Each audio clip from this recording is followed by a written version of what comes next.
శ్రీమాత్రే నమః. కుంభరాశి వారికి ప్రత్యేకించి మహిళలకి 2025 సంవత్సరంలో ఎలా ఉండబోతుంది? జాతక పరంగా పరిశీలించినప్పుడు ఇప్పుడు గోచార పరంగా ఏ విధంగా ఉంటుంది? వీరు ఏం చేసుకుంటే మంచిది? అన్ని విధాలుగా కూడా తెలుసుకొని వీరు ప్రక్రియ చేసుకుంటే ఖచ్చితంగా కూడా మంచి సక్సెస్ సాధించవచ్చు అనమాట.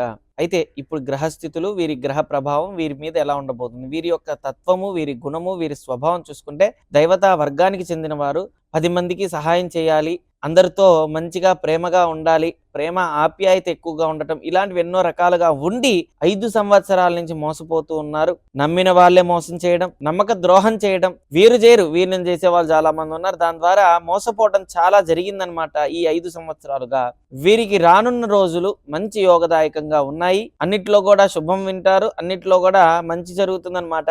వ్యయస్థానంలో ఎప్పుడైతే 12వ స్థానం, వ్యయస్థానం అంటే 12వ స్థానం, 12వ స్థానంలో బుధుడు ఎప్పుడైతే ఉన్నాడో వీరి వ్యాపార రకంగా గాని ఉద్యోగ రకంగా గాని అనుకూలత సూచిస్తూ ఉందన్నమాట. మంచి శుభవార్త వింటారు. ఉద్యోగంలో మీరు ఎప్పుడూ కూడా ఊహించలేని ప్రమోషన్స్ వస్తాయి. వ్యాపారంలో కూడా వృద్ధి అనేది కనపడుతూ ఉంది. ఎప్పుడైతే వ్యాపార పరంగా గాని ఉద్యోగ పరంగా గాని మంచి స్థితి కలుగుతూ ఉన్నదో అప్పుడే ఇంట్లో సమస్యలు కూడా ఎదురవుతాయి. ఇది గుర్తుంచుకోవాలి. ద్వితీయంలో రాహు శుక్రుడు కలయికతో ఉండటం వల్ల మీ యొక్క జీవితం అనేది ఇటు వ్యాపారమా ఉద్యోగమా లేదంటే ఇటు భార్య పిల్లల అనే భావనతో ఉంటారు. భర్త సంబంధించిన వర్గానికి చెందిన వారా అని ఎక్కువగా ఆలోచనలు ఉంటూ ఉంటాయి. భార్యాభర్తల మధ్య గొడవలు అవుతూ ఉంటాయి. అదేవిధంగా కుటుంబ వ్యవహారంలోనే స్థిరత్వం లేకపోవడం, మీకు ఇప్పుడు వచ్చే ప్రమోషన్స్ అంతా కూడా బయట దూర ప్రయాణాలు ఎక్కువగా వచ్చే అవకాశం ఉంది. మీరు ఒక చోట అనుకుంటే అది ఇంకో చోట రావడం, కానీ వచ్చేది మంచిదే వస్తుంది, కానీ లాంగ్ అయ్యేసరికి మీకు మానసికంగా ఇంట్లో సమస్యలు గొడవలు ఇలాంటివి అయ్యే అవకాశం ఉంది. కాబట్టి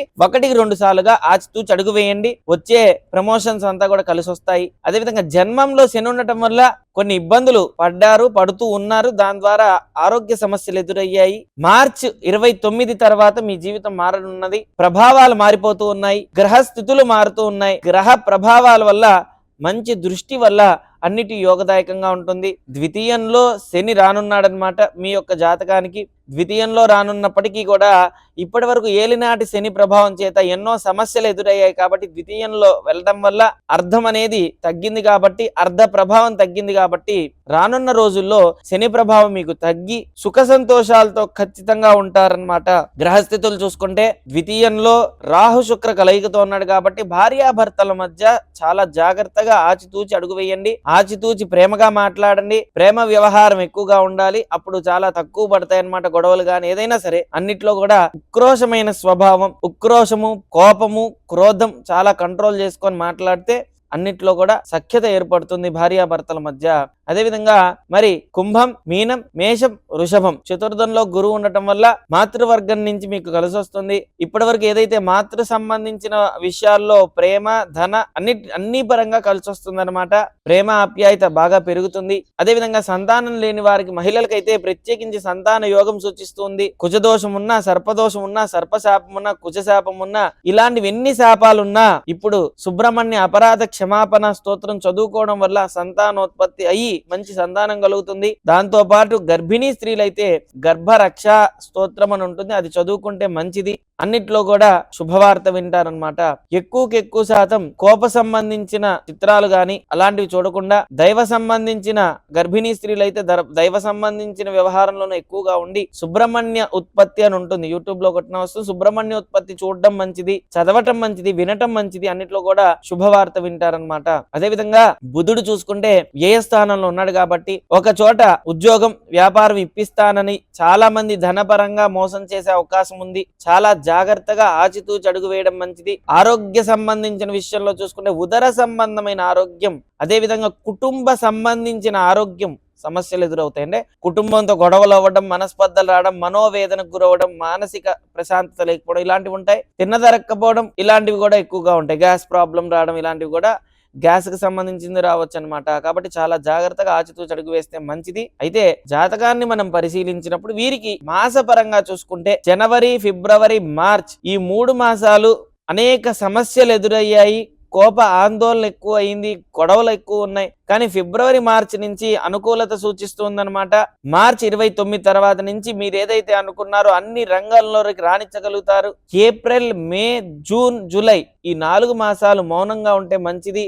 దృష్టి దోష ప్రభావం చేత మీకు వచ్చే అవకాశాలు మీ నుంచి మీ దృష్టి వల్లనే కోల్పోతారు. కాబట్టి మౌనంగా వచ్చిన ధన వ్యాపార అన్నిట్లో కూడా వృద్ధిలోకి వచ్చినప్పుడు మౌనంగా ఉంటే మంచిది. కుటుంబ సమేతంగా దైవ దర్శనం చేసుకుంటే మంచిది. ఈ 4 నెలలు అన్నిట్లో కూడా అనుకూలత సూచిస్తుందన్నమాట. దుర్గా సప్తశ్లోకి అని ఉంటుంది, అది చదువుకొని లక్ష్మీదేవి ఆరాధన చేస్తే గొడవలు తగ్గుతాయి. కుటుంబంలో ఎక్కువ ఉన్నత స్థితికి వెళ్తారనమాట. ఏప్రిల్, మే, జూన్, జూలై తర్వాత నుంచి August, September, October, November, December ఈ మాసాల్లో ఎంత అయినా సరే ధనపరంగా వృద్ధి చెందుతారు. కుటుంబ వ్యవహారంలో అన్ని అనుకూలత సూచిస్తూ ఉన్నాయన్నమాట. అన్ని రకాలుగా వృద్ధి అనేది కనపడుతుంది. ఎందుకంటే ఇప్పటి వరకు వీరికి ఏలినాటి శని ప్రభావం చేత గొడవలు అయ్యాయి, మనస్పర్ధలు వచ్చాయి, ధన సంపాదన లేదు, వ్యాపారం లేదు, ఉద్యోగం లేదు, ఎన్నో సమస్యలు ఎదురయ్యాయి. అన్నిటికీ మించి ప్రాణభయం ఒకటి ఏర్పడింది. కానీ ఇక నుంచి ఏమీ లేదు, మంచి అనుకూలంగా ఉంది, అనుకూల సూచిస్తుంది. ఒకవేళ ఇంత అనుకూలంగా ఉన్నప్పుడు మనకి ఇంకా మారకపోతే మన జాతకంలో ఏ గ్రహం బాలేదు, ఏ గ్రహ స్థితులు ఎలా ఉన్నాయి, ఏ గ్రహ ప్రభావం చేత మనకి జరుగుతూ ఉన్నాయి, దానికి ఏం చేస్తే మంచిది, దానికి చేయాల్సిన ప్రక్రియ ఏంటిది, అసలు జాతక చక్రం వేసినప్పుడు లగ్నం ద్వారా లగ్నం నుంచి ఏ స్థానంలో ఏ గ్రహం ఉంది, ద్వితీయంలో ఏముంది, చతుర్థంలో ఏముంది, షష్టమంలో ఏముంది, అదేవిధంగా అష్టమంలో ఏ గ్రహం ఉంది, వ్యయంలో ఏ గ్రహం ఉంది, అదే జన్మ నక్షత్రం ఏంటిది, నామ నక్షత్రం ఏంటిది, జన్మ రాశి ఏంటిది,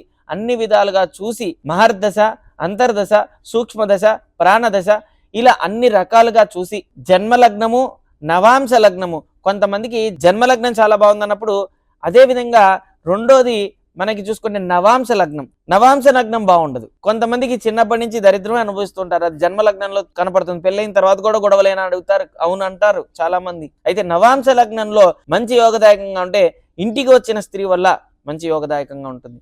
అలా ప్రతిదీ గ్రహించి దాని ద్వారా మనం చేయాల్సిన చేస్తే ఎటువంటి సమస్యకైనా ఖచ్చితంగా పరిష్కారం ఉంటుంది. ఎలాంటి సమస్యకైనా నివృత్తి కలుగుతుంది.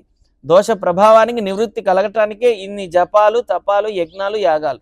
కాబట్టి దయచేసి ఒకవేళ మీ జాతకంలో ఈ గ్రహం బాలేదు అనిపిస్తే కనుక మీకు కనపడుతున్న నెంబర్కి కాంటాక్ట్. ఓం శ్రీ దత్తాయ నమః. ఓం శ్రీ దత్తాత్రేయాయ.